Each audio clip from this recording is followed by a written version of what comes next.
జగన్ ఈ కార్యకర్తల దగ్గరికి ఎందుకు పోవట్లేదు? జనవరిలో అనగా అన్నారు, ఫిబ్రవరి అయింది, మార్చి అయింది, ఎందుకు పోవట్లేదు? నిన్న ఒక వీడియో కూడా పోస్ట్ చేసుకున్నాం.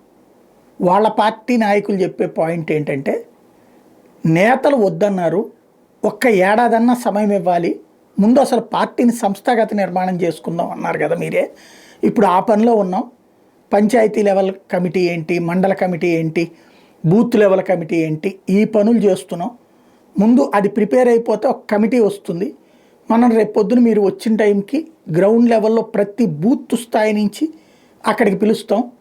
అప్పుడు వాళ్ళు పార్టీకి సంబంధించిన లోపం ఏంటో లేదా ముందుకెళ్ళడానికి దారి ఏంటో చెప్తారు. అప్పుడు మీరు ముందుకెళ్తే బాగుంటుంది అన్నటువంటి వివరం చెప్పారని, దాంతో జగన్ ఆగాడు అన్నటువంటి పాయింట్ చెప్తున్నారు. ముందు సంస్థాగత నిర్మాణం మీద దృష్టి సారిస్తున్నారు అన్నటువంటి ఎంతవరకు వాస్తవమో తెలియాల్సి ఉంది.